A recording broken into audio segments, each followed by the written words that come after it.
what's the smallest bet I can make so that I can get something in front of a customer.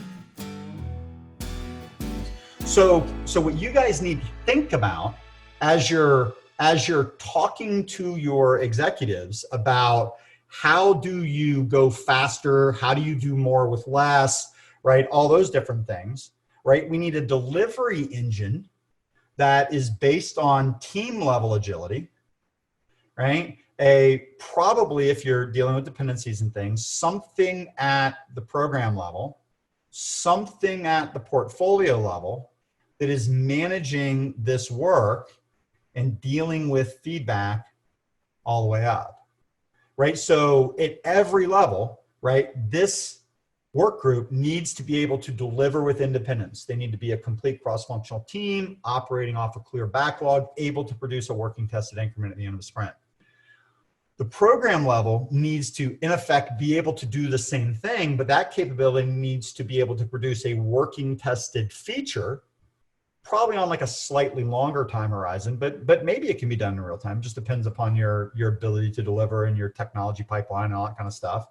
And then you need the portfolio to be able to release, to have the capability to be able to release things into market, and whether it be documentation or support, there are all kinds of different things that come in above even the software level that have to be ready on a quarterly basis, right? So you need this delivery engine that can release early and often working tested software at every level.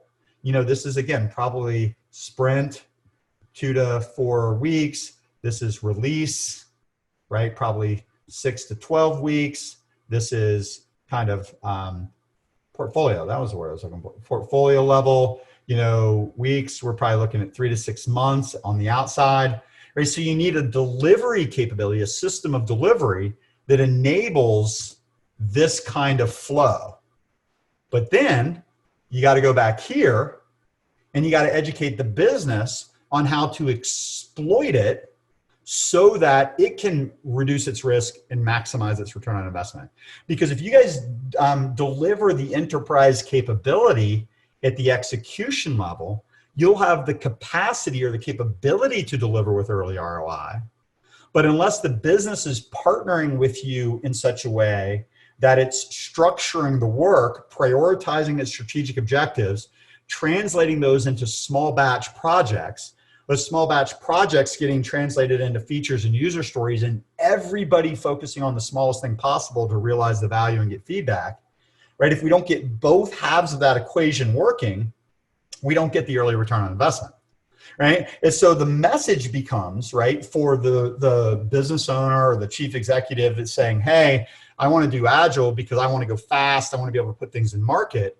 Their belief might be that if you just do Scrum, it'll be more efficient.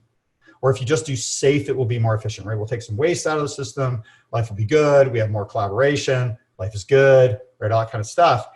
And to a point, that might be true, right? But to fully exploit the delivery capability, we got to get both halves of it working, right? And there's technology stuff, there's process stuff, there's product management stuff, there's strategy stuff, and everybody has to be thinking minimally viable product across that entire stack.